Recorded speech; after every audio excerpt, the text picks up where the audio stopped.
Yeah, he's played great. He's a really special kid, special player. I feel bad for him sometimes. The ball didn't get to him, but we haven't held up. This defensive line has averaged more sacks per game than any since Wild Bunch 2. Just what have you seen out of them, and why do you think they're so successful? Well, I think it's about work and preparation. I think that if you go back to training camp, they were a big question from us as coaches, from the media, from everybody, because a lot of them hadn't played. So, to do what they've done already has been great, and obviously we're going to need them with some big-time offenses coming up. Going back to Nikhil, what kind of relationship do you have with him? He's a defensive player, but he's someone you took to use in Tennessee. How's that going to start? Yeah, that's a pretty good question. Calling plays on offense and running offensive meetings, you tend to have more of a relationship with offensive players. It's just natural, not done on purpose, and especially the skilled guys because they're around it so much and calling plays. But Nikhil is one of those defensive guys that, for whatever reason, kind of feels like an offensive guy as much as we talk. And probably a lot of that goes back to the recruiting of him coming out here and kind of came out here for us.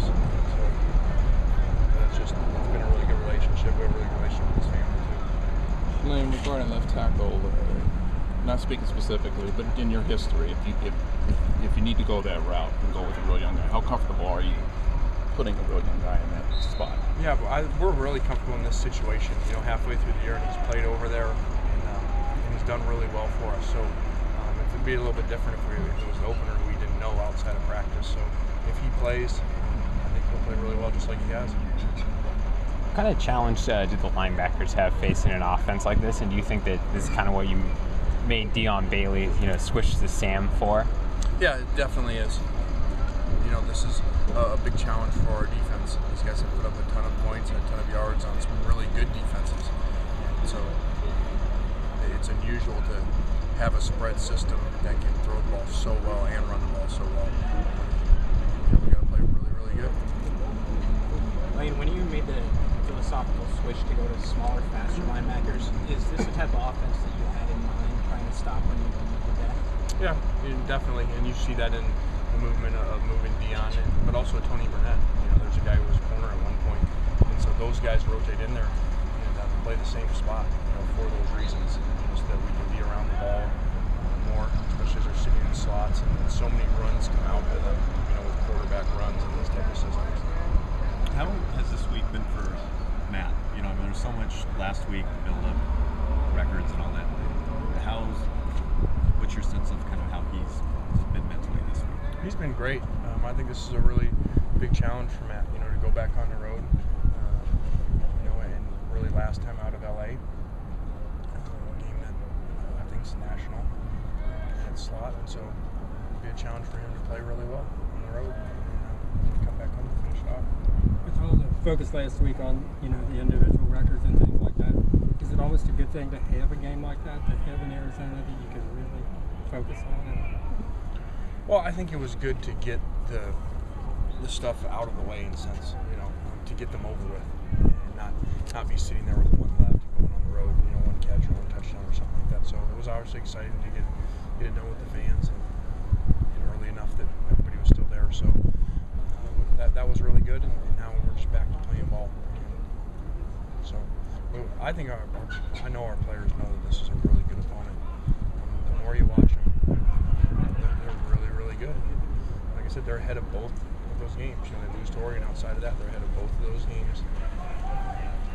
It's very easy to be 6-1. I think as good as we think Stanford's defense is for a team to score 48 points midway through the fourth quarter on and throw for over 400 yards, says a lot.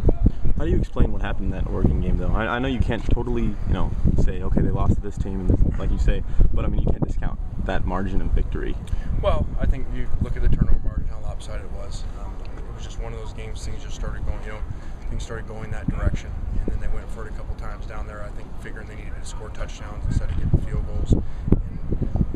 But also, look, that's not the first time that's happened to good teams, in Eugene at night. So that's happened to a lot of people. There's a reason that I don't know what the numbers are, but outside of us, I don't think they've lost lost at home for a couple years. There's a reason for that. You haven't talked that much about turnovers, but you guys are, I guess, the second most in the country. How did that happen, do you think, that all of a sudden the switch went on? Because that's the thing people have been hoping for and haven't seen. Yeah, I think like the negatives too. Too much credit on those things. There's going to be coaching that all of a sudden we coached completely different, and then now we don't know how to coach against penalties, even though we led the conference against penalties last year. So it just happens. Sometimes you just stay with your principles and you keep working on them and keep working on them, and then they start to happen. A lot of credit. I would say a lot of that has to do with the guys being in the system longer. You do have a veteran group on defense, especially with the DBs that have played a lot of snaps back there, and it showed up. And the pass rush is definitely helped. What are the rules in terms of substitution? If they substitute offensively, does that mean you have a chance to substitute as well? How does that work when you're trying to rotate guys in? With no huddle? Yeah. If a no huddle team substitutes and a guy comes from their sidelines, the refs will look to your sidelines and give you 3 seconds. If you're substituting, they'll stand over the ball and hold them until you get out there and get lined up. If you're not substituting, they just let them keep playing.